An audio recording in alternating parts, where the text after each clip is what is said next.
¿Quieres saber quiénes fueron los mayas?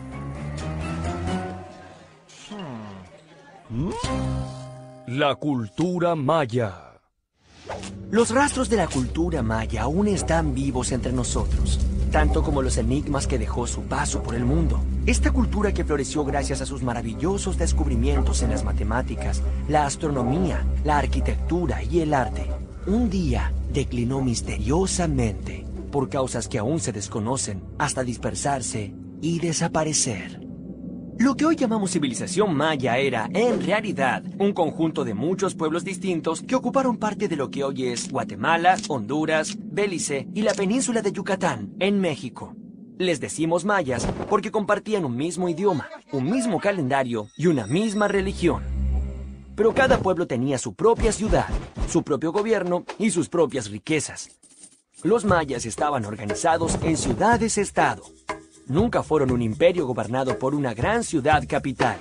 ¡Ah! Como en Atenas y Esparta. ¡Claro! Los griegos tenían la misma forma de organizarse.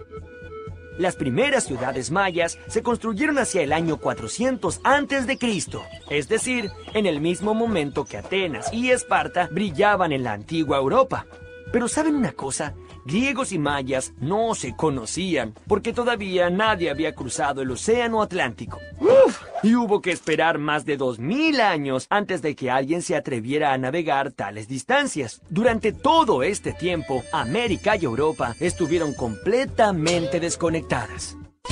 La influencia de los olmecas. La región que habitaron los mayas estaba formada por mesetas regadas por las abundantes lluvias que venían del océano Atlántico por un lado, como del Pacífico por el otro. Su tierra era húmeda y estaba atravesada por muchos ríos de agua dulce. Aquí es sencillo cultivar maíz, criar ganado y recolectar frutos de la selva. El clima los ayudaba, pero no todo fue fácil para los mayas porque no habían descubierto la rueda ni tenían animales para arar la tierra. Entonces, todo lo hacía el hombre. ¡Cuánto trabajo, ¿verdad? Pero los mayas no fueron los únicos ni los primeros en habitar esta región. Muchos años antes, los olmecas vivieron en este territorio. Podríamos decir que los olmecas fueron la civilización madre de todas las culturas de Mesoamérica. Los olmecas tuvieron su esplendor hacia el año 700 a.C. En ese momento, las pequeñas tribus mayas estaban naciendo y fueron adoptando de ellos conocimientos para construir templos, para pensar el calendario y para escribir. Los mayas también heredaron de los olmecas muchos rituales y prácticas religiosas, entre ellas la adoración por el jaguar, que por su fuerza y agilidad era un animal sagrado y se lo relacionaba al poder del rey. Templos y ciudades mayas.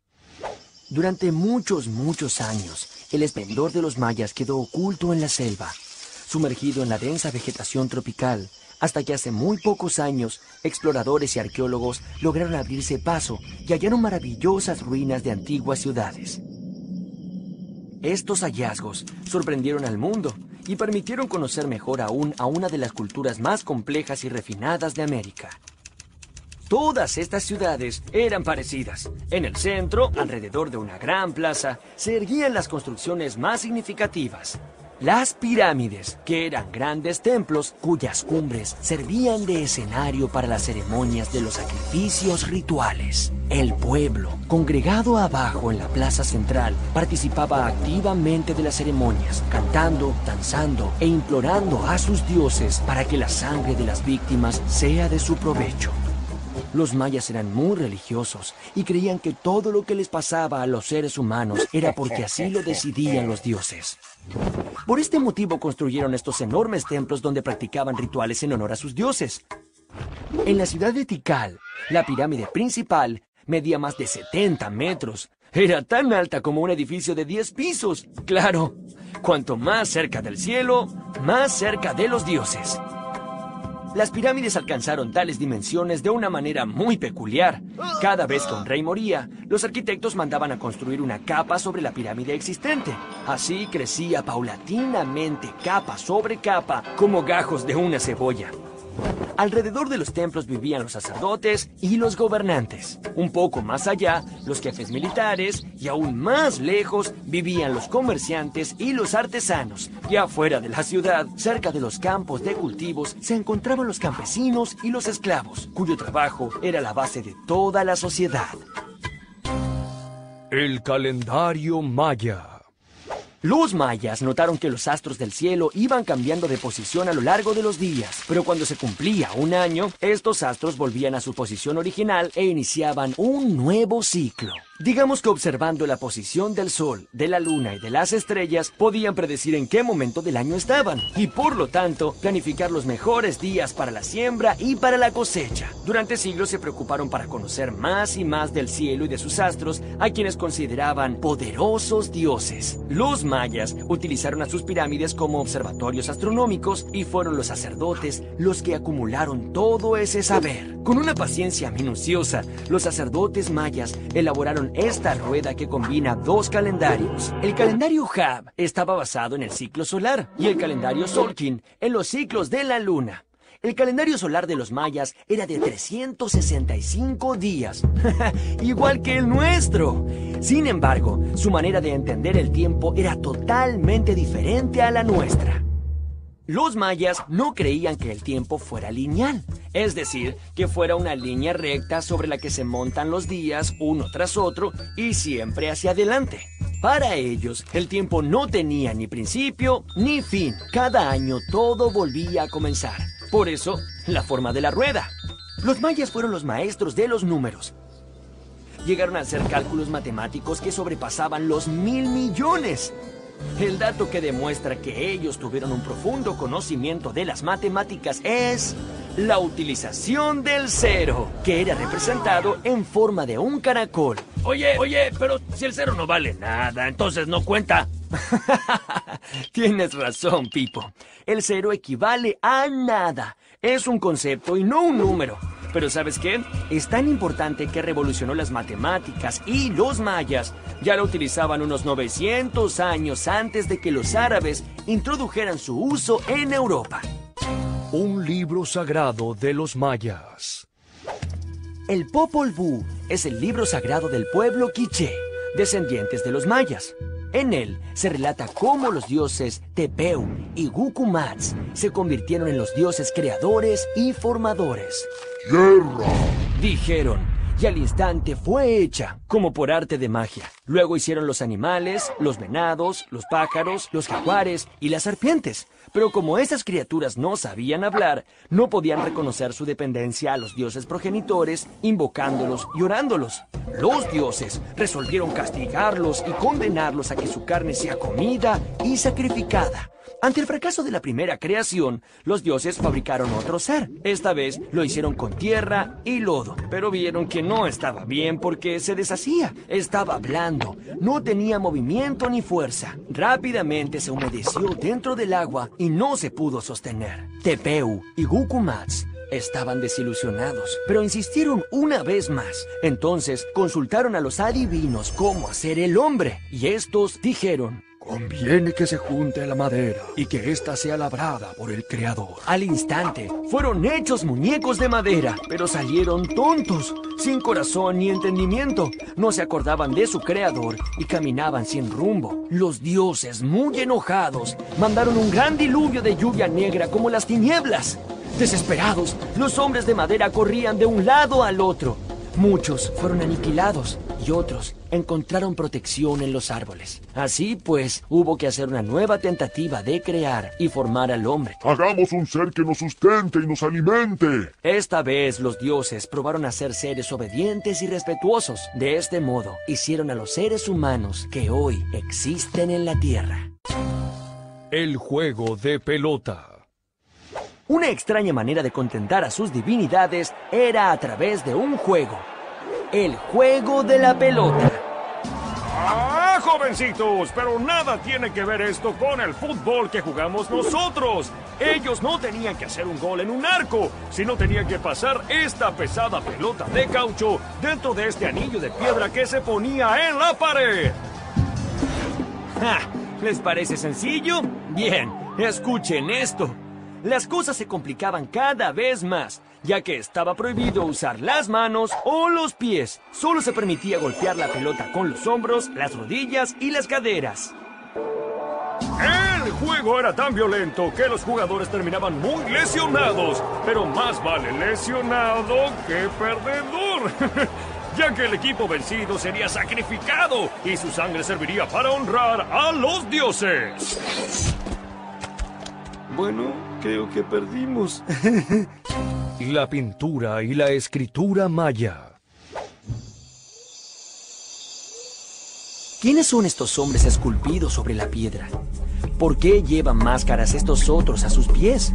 ¿Qué misterio encierran esos símbolos tallados sobre la piedra? Los artistas mayas se ocuparon de inmortalizar los grandes momentos de su historia. Así, las futuras generaciones podrían comprender mejor quiénes fueron sus héroes y sentirse orgullosas de ellos. He aquí un ejemplo. En estos frescos del 790 después de Cristo, descubiertos en la ciudad de Bonampak, vemos unos guerreros muy ornamentados que enfrentaban a otros casi desnudos. El observador de estas pinturas sentía vibrar dentro suyo ese universo de guerras, sacrificios humanos y actos rituales que contribuían a realzar el prestigio del rey. Pero los mayas no solo dejaron un registro de su historia a través de las pinturas, además crearon un sistema de escritura basado en estos símbolos de forma cuadrada llamados glifos. Los glifos podían representar cosas, animales o dioses, así como pensamientos e ideas, y los escribas los combinaban para formar frases cortas. A los mayas les fue posible explicar la sucesión de sus reyes y el funcionamiento de su sociedad. ¿Cómo? Bueno, observemos con atención estos bajorrelieves.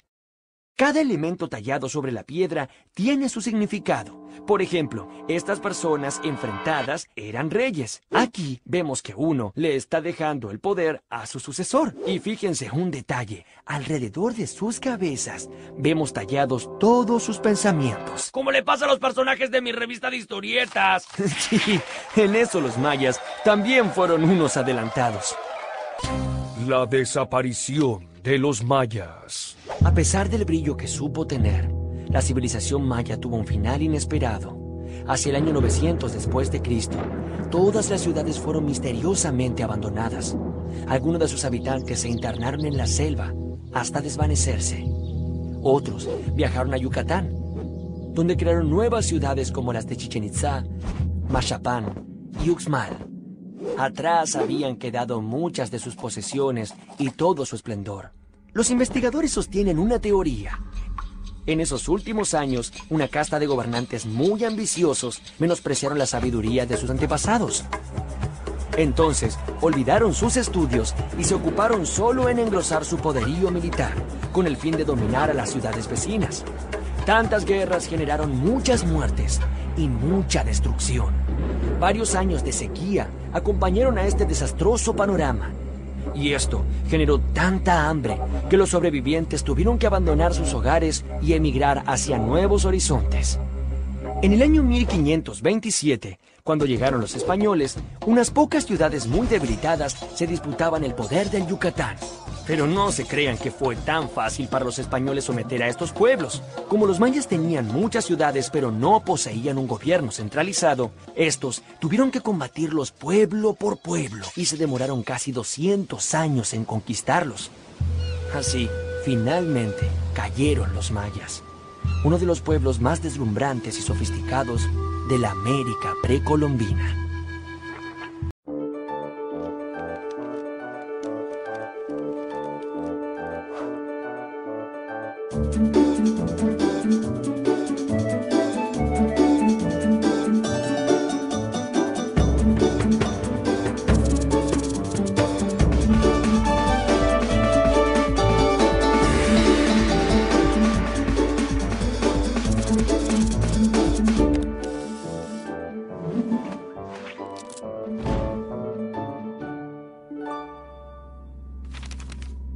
Los incas nos han dejado algunas de las construcciones más deslumbrantes del mundo.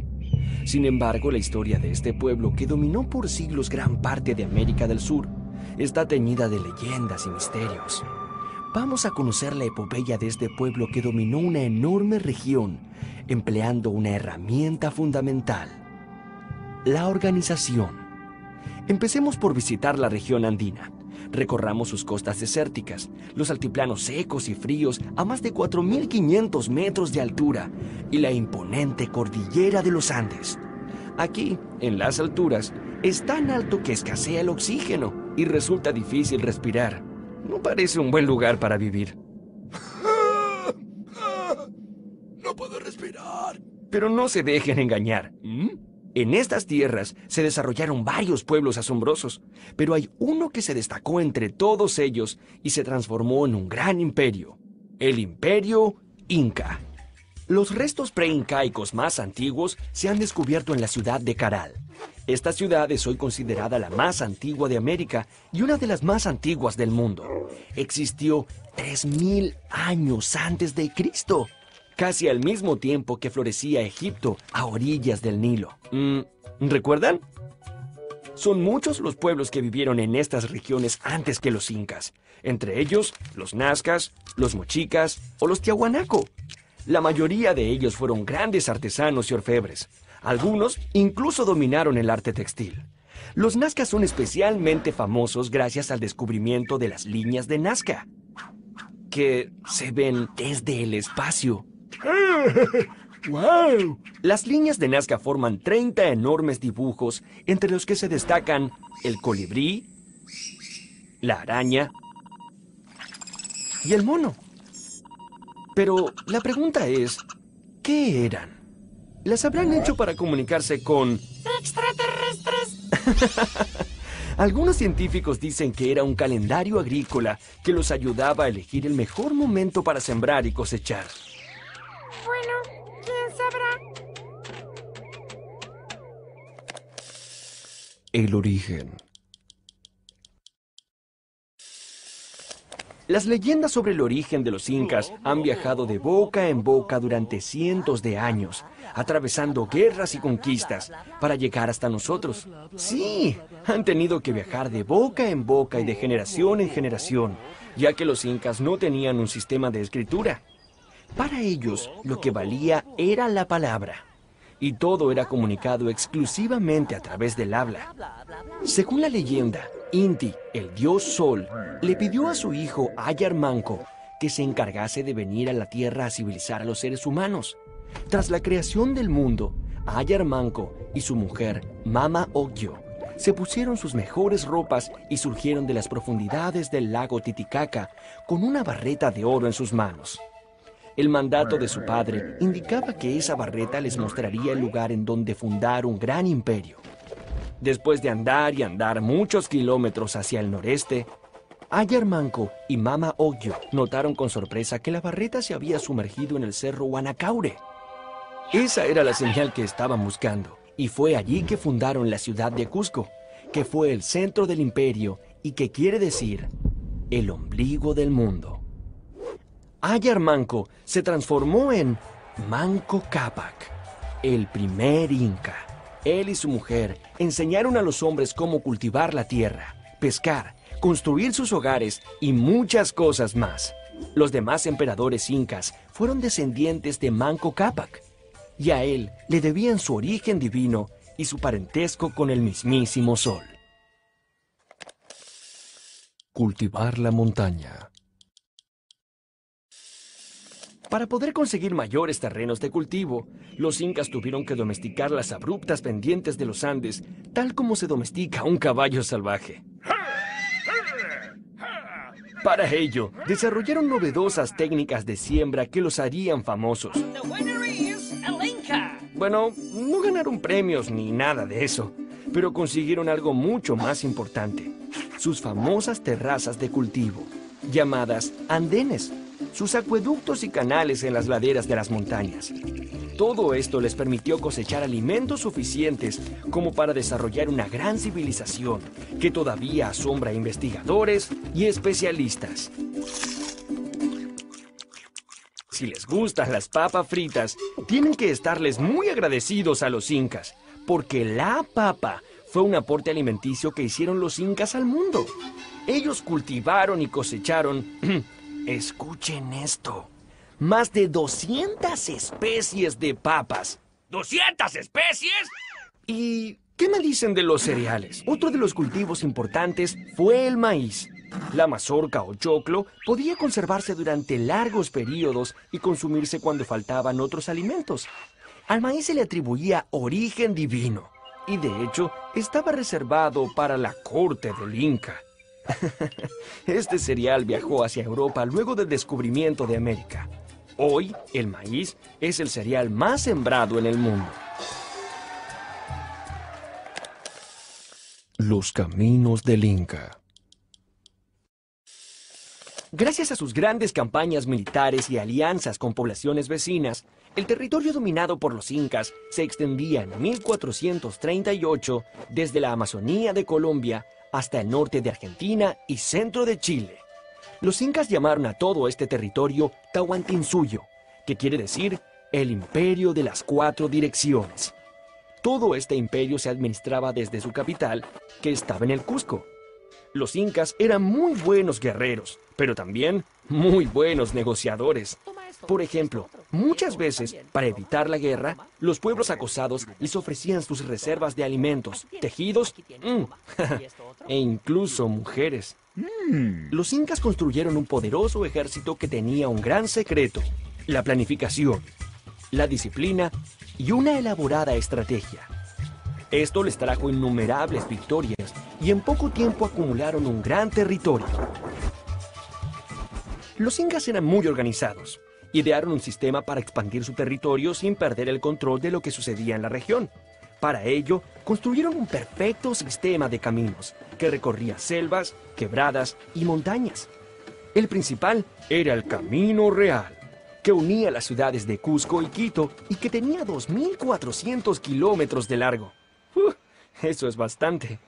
Estos caminos sirvieron para incentivar el comercio, pero sobre todo como un gran sistema de correo. Los caminos eran usados por los chasquis, que eran señores entrenados para correr. Ellos usaban los sistemas de postas para llevar mensajes memorizados de un pueblo a otro. Un mensaje podía recorrer hasta 200 kilómetros en un día. Por eso, quienes querían ser chasquis debían ser muy veloces y jóvenes. Y no tenían problemas de sobrepeso, claro.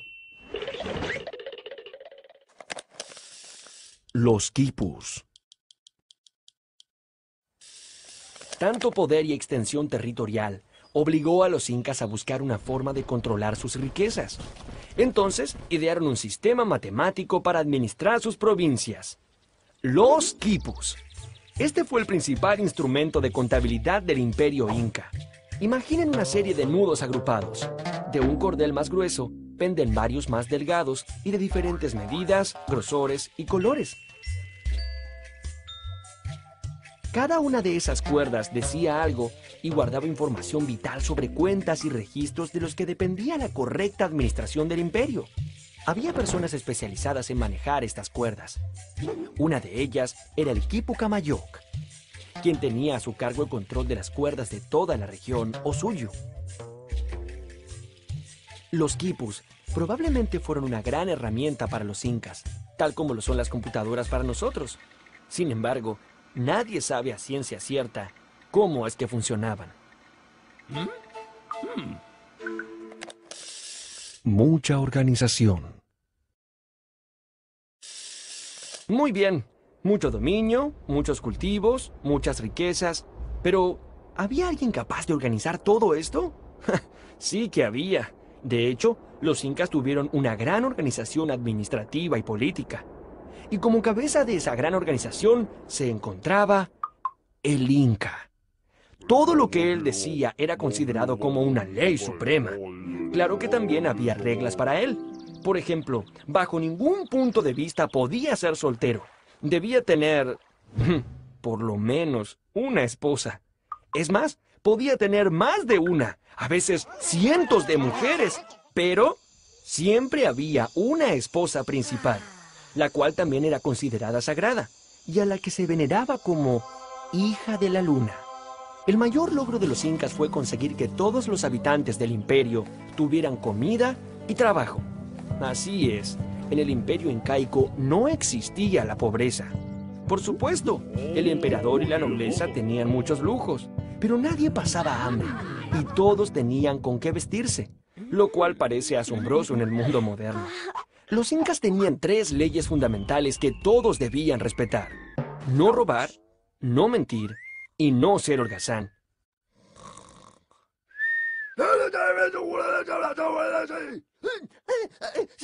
El ayu, o sea, el clan familiar, era la unidad básica de la sociedad incaica.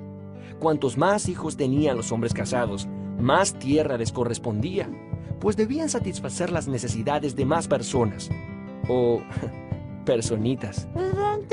En el ayu, todo era trabajo comunitario.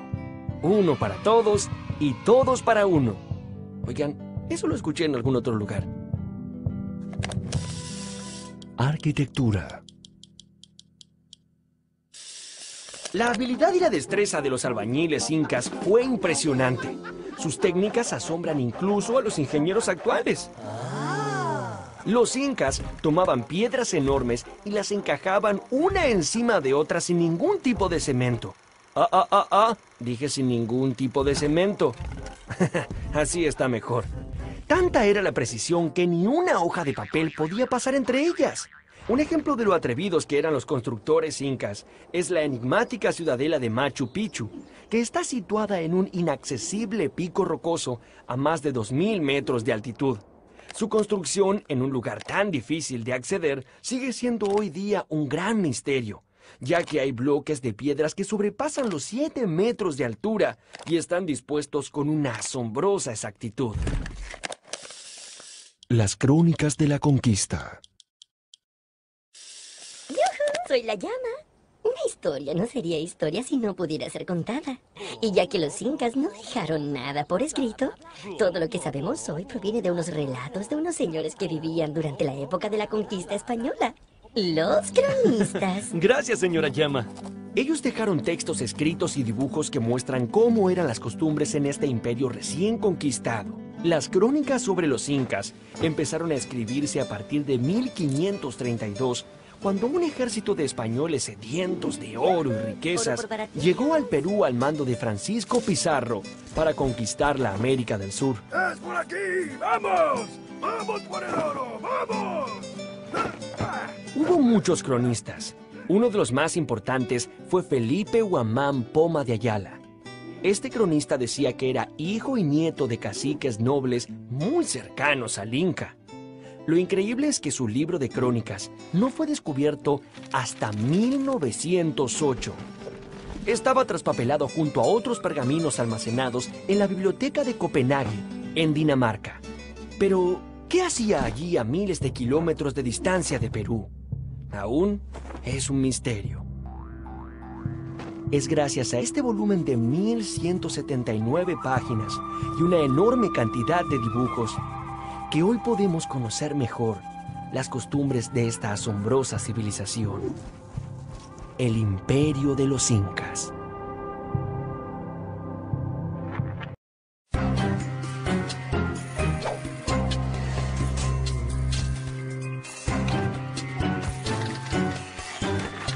¿Quiénes fueron los aztecas?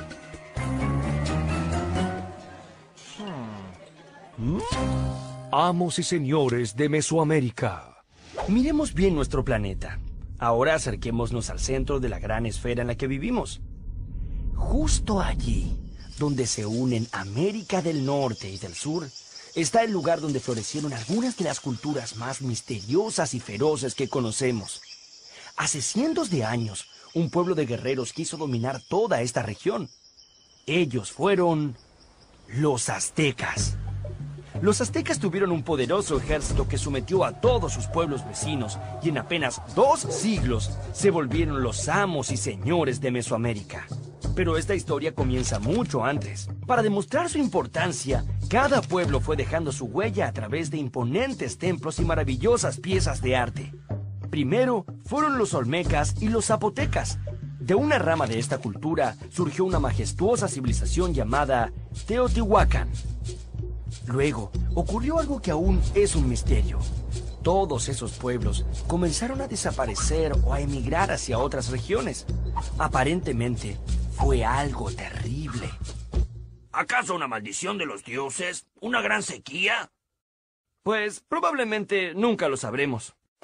Con la caída de la gran Teotihuacán, llegó una época turbulenta y caótica. Aparecieron en escena varios pueblos guerreros que se dedicaron a pelearse entre ellos, hasta que en el siglo XII llegaron los aztecas desde el norte de México.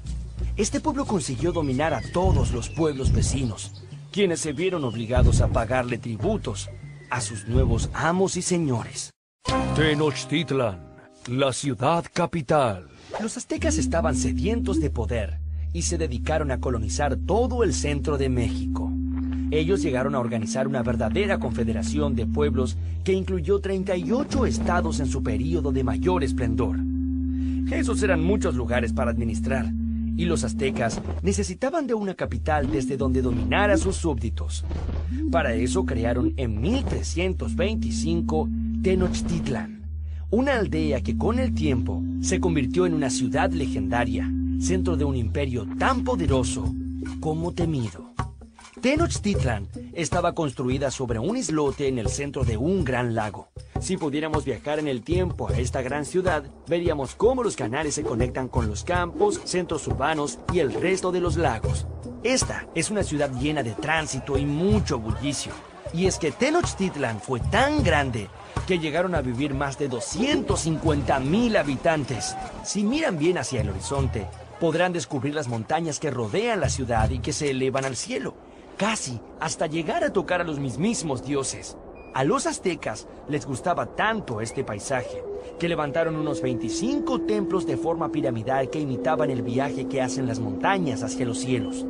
Estos templos buscaban imponer temor y respeto entre los pobladores, ya que en sus cúspides, sobre los altares de piedra, se llevaban a cabo las ceremonias de los sacrificios humanos. La dieta azteca. ¿Les gusta el maíz, el chocolate, el cacahuate o el tomate? Pues a que no adivinan de dónde vienen. ¡Los aztecas! ¡Así es! Los pueblos de Mesoamérica comían muchas cosas sanas y sabrosas, otras tan extrañas que ni se imaginan. Las madres de la época se valían del maíz para alimentar a sus niños. Sí, el mismo maíz con el que se hacen ahora las tortillas mexicanas. También fueron las primeras en descubrir el chocolate. Lo bebían batido y aromatizado con miel y vainilla. También conocían los frijoles, la calabaza, el melón, los chiles verdes y rojos y los aguacates. Todos estos alimentos se los debemos a los antiguos habitantes de Mesoamérica. Los aztecas comían realmente de todo, incluso insectos y perros. Y no nos olvidemos del gusanito de Manuel, como yo. Ni se olviden de mis primos, los saltamontes, las hormigas y las larvas que también forman parte sustancial de la dieta de los aztecas. ¿A alguien se le abrió el apetito? Oye, era solo una broma. Oye, no. ¡Déjame salir! Las chinampas. ¿Te has alimentado bien? Recuerda que necesitas muchas energías, mi pimpollito. Sí, claro, lo he hecho, mami. Los aztecas se preocuparon especialmente de que la población que aumentaba día a día tuviera que comer. Sin embargo, había un problema. No había suficientes tierras para la actividad agrícola, principal fuente de recursos del imperio. En el año 1265, una prolongada escasez de alimentos afectó a los aztecas. Entonces, Acatonalí, líder del imperio, propuso al Consejo de Ancianos la más ingeniosa de las ideas: poner sobre el lago unas varas y limo para así construir islas artificiales y cultivar encima de ellas. A estas islas artificiales las llamaron chinampas y permitían convertir grandes secciones pantanosas en campos fértiles. Además, la obra se complementaba con redes de regadíos y con el uso de excrementos humanos como fertilizantes. ¡Guácala! Tan buena fue esta idea que una familia de 5 personas que labraba un campo era capaz de producir más del doble de lo que necesitaba para alimentarse. La vida en combate. Los aztecas estaban casi todo el tiempo en guerras con pueblos enemigos. Uno de los grandes anhelos de ir a los combates era capturar a guerreros de pueblos adversarios para los sacrificios rituales. Ellos creían que cuanto más feroces fueran los guerreros capturados, más satisfechos estarían los dioses.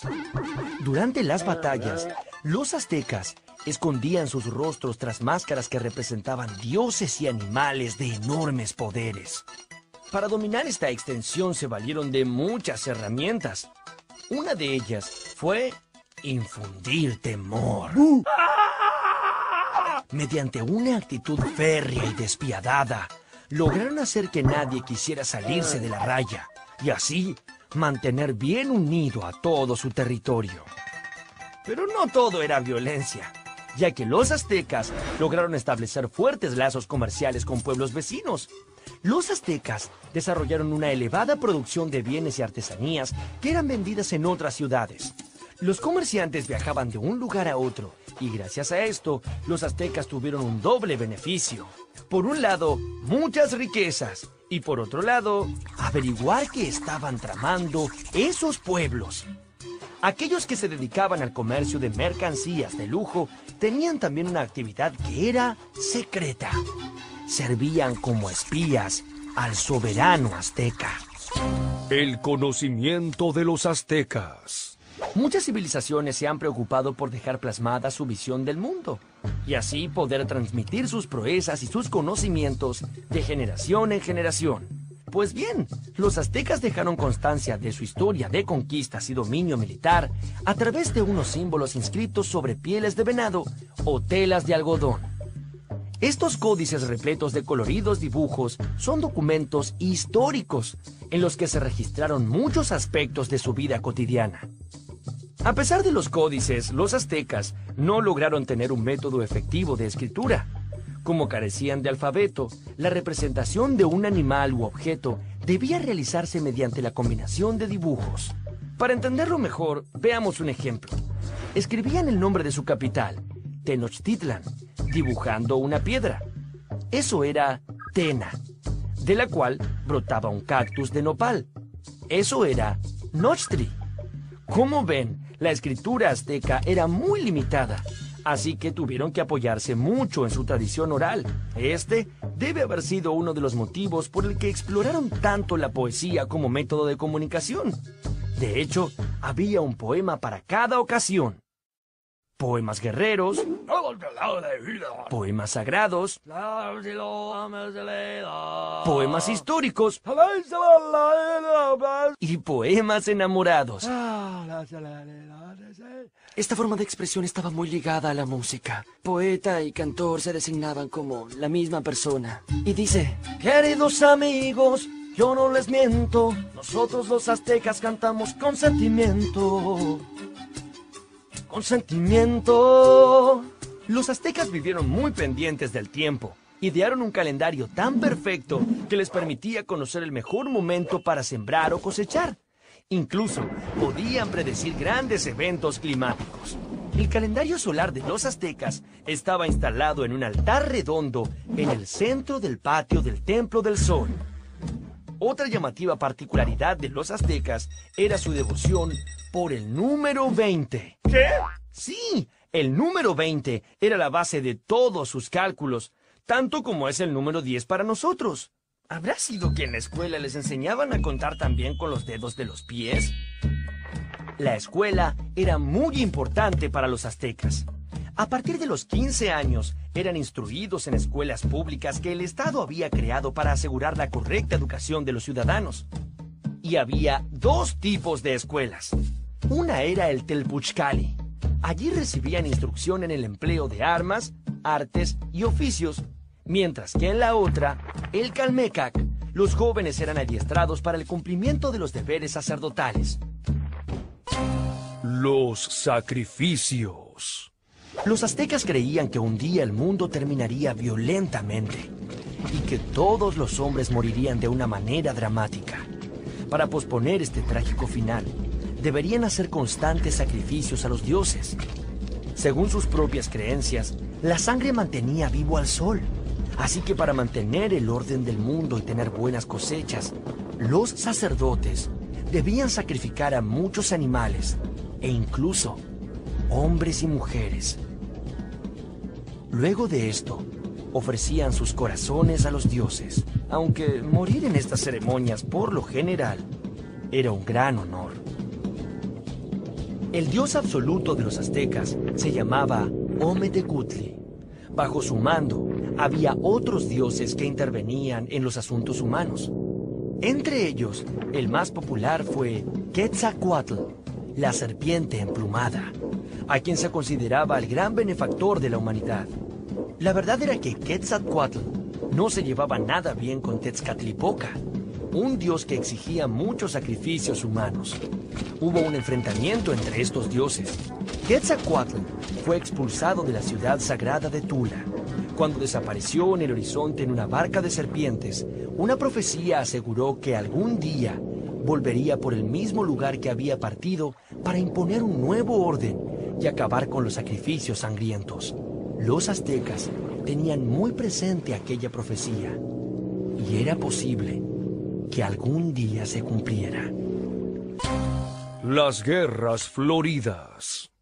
Hacia 1450 hubo varias sequías y hambrunas que llegaron a inquietar a los aztecas. Preocupados por ello, el líder azteca Moctezuma I consultó a los sacerdotes. Estos interpretaron que la causa era que los dioses, que también pasaban hambre, habían decidido compartir su mala fortuna con los mortales. Pero los aztecas hallaron una solución rápida al problema: buscar más corazones para alimentar a los dioses. Así nacieron las llamadas Guerras Floridas, un combate ceremonial en el que los mejores guerreros se enfrentaban entre sí hasta que uno de ellos era derrotado. Como premio a su victoria, el vencedor recibiría la muerte.